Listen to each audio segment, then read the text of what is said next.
Wild shape is a key feature of the Moon Druid, and these races have abilities that make that wild shape just so much better. Welcome to the Blue Dragon Guild, a channel all about Dungeons and Dragons. I'm Baron. I'm Chris. Okay, so starting off, I have picked the Azamar. The thing I like about this is there's two different abilities that the Moon Druid can use in their wild shape form. First up, we've got Healing Hands. As an action, you can touch a creature and then you roll a number of d4s equal to your proficiency modifier, and you can heal up to the number rolled. Anytime you get free healing, I think that's just going to be great. You can use this on yourself in the middle of combat, and then you can do your bonus action thing as a Moon Druid, burn a spell and heal for that. So you can just do a burst healing on one turn and then just get right back into the fight. That's really interesting.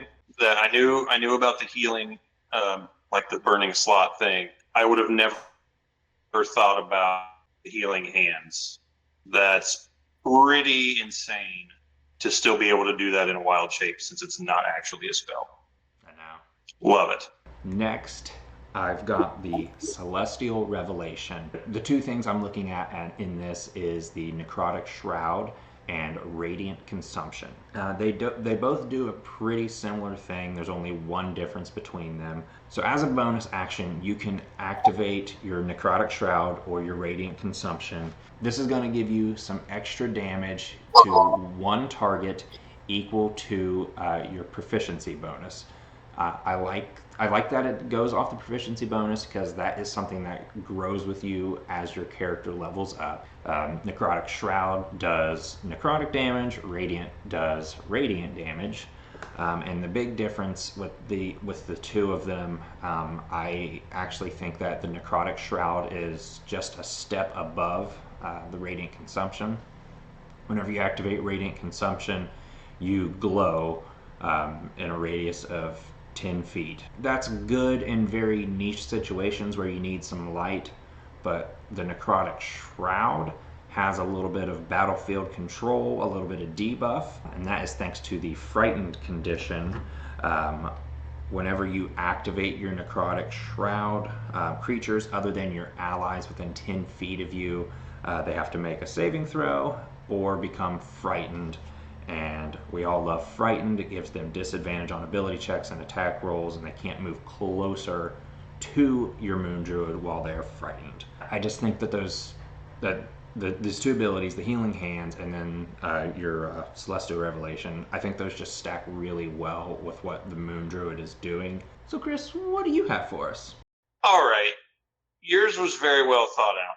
I went for a little more wacky and a little more fun, personal, like for me, because I like playing around with different race combinations with, especially things like Druid, just stuff you don't really expect. So I went with Plasmoid. So I know they're a bit of a newer, or at least newer used in 5th edition race. So they're basically just like a gooey ooze person. They're technically an ooze. But you get to choose what you look like, and that includes your animal forms. So I like to call them the gummy bear. And so what's neat with that is, because they're an ooze, they have this ability called amorphous shape. And that's, you get to choose kind of your form, and it resembles like slightly whatever it's supposed to be. So like a human, a bear, whatever it is. It's not totally abstract, but because of that, you can squeeze through a space that's like around 1 inch. So in my mind, if you're an animal, and you keep this when you wild shape, so you could squeeze through like a keyhole and pop out on the other side as whatever animal form, giant spider, snake, bear, whatever you like. So that, if that wasn't cool enough, they can also, as a bonus action, create a pseudopod off their body, kind of like what a mimic does. They can't hold any weapons with it, but they can like activate an object, and that includes, based on the rules as written, you can manipulate a magical object. So opening doors, you can manipulate tiny objects, and everything else is DM discretion.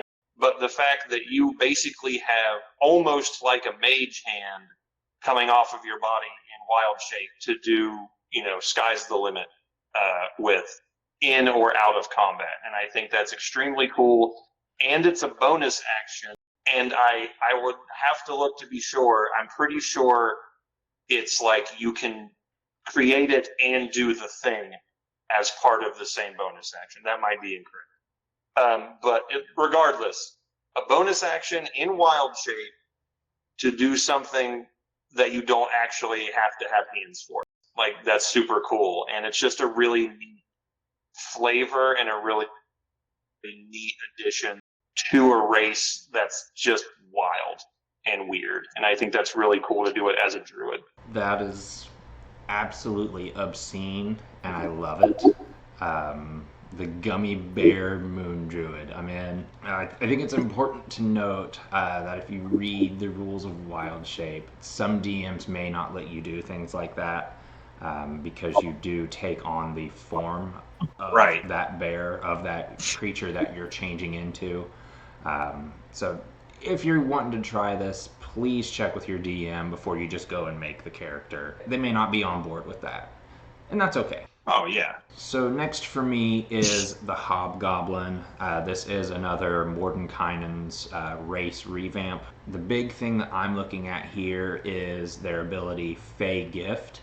With this, you can use the help action as a bonus action, and you can do that a number of times equal to your proficiency bonus. And starting at 3rd level, whenever you take this help bonus action, you gain one of the following benefits. You get hospitality. You and the creature that you help each gain temporary hit points equal to 1d6 plus your proficiency bonus. Or you could get passage. You and the creature you help increase your walking speed by 10 feet until the start of your next turn. And finally, you could pick Spite. Until the start of your next turn, the first time the creature you help hits a target with an attack roll, that target has disadvantage on the next attack roll it makes within the next minute. So there's a lot of fun buff and debuff kind of stuff there. My favorite thing is the hospitality, temporary hit points, more health is always better. But if you're trying to escape, passage is great. Get an extra 10 feet of movement. Most races have base 30 feet. An extra 10, 40, you dash, you got 80. And that debuff from Spite is also really great. Oh yeah, that's the part I like the best. I think that that's a lot of diversity in a turn for, just another level of control for this class. I think one thing to think about with these is it's not necessarily something you're going to use every single fight, because you can't. It's a limited resource. But when you're in that boss fight, when you're in the dire straits, you're going to need that help. Yeah, I mean, more options is always better, no matter what class, subclass, race you play. Like, that's just a really neat thing to have non-spell options, basically. So this next one I did, it's a little more straightforward, and I was sort of thinking mostly in a combat scenario, but I picked a Ghostwise Halfling. Yeah.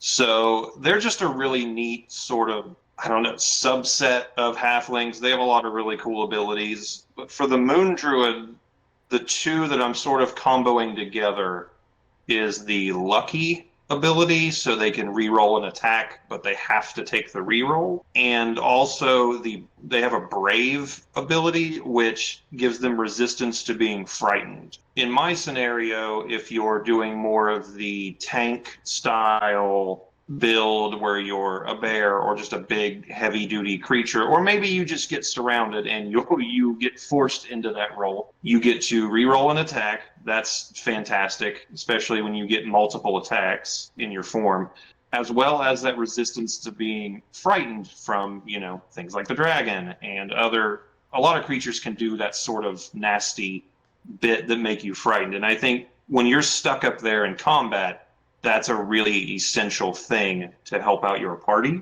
as a side note to all of that, if you are in trouble or you are doing whatever, they get silent speech, so they get to be telepathic with anybody in like a friendly creature in their party. However, that creature must share a language with them. But I mean, you could use common. That's just another layer of party communication, party planning that this combo can do. So you're just a really tough, hard to beat attacker, and you get to be a halfling. So I think that's a little different than some of the other kind of race combos you really see. I agree wholeheartedly. Yeah, I think that's absolutely amazing. The next race for me is going to be the Dwergar, and I picked this for one reason and one reason only. The Dwergar get a daily casting of the Enlarge Reduce spell. You cast it on yourself. The thing that I just love about that is first round of combat, you cast Enlarge, and then you Wild Shape. Because you're concentrating on that spell in your Wild Shape form, it's going to transfer over. So that large bear that you transform into is now a huge bear. That huge snake you transform is now whatever's after huge, gargantuan. I don't remember, but it's just brilliant, and I think that's just a really fun niche kind of ability that I don't see too often. I've never really heard anybody talking about like the druid just enlarges himself and just dashes into battle, and I love that. I think it's great. Interesting. Again, I would never pick that. Start thinking about that should be the race druid combo. That's really good. I spend a lot of time thinking about the Moon Druid, so I need to play it more. I guess that's a really good. I like that one a lot. so let us know your Moon Druid and race combos down in the comments below. We'd like to hear some of the stuff that you guys out there have come up with. And until next time, keep the dice rolling.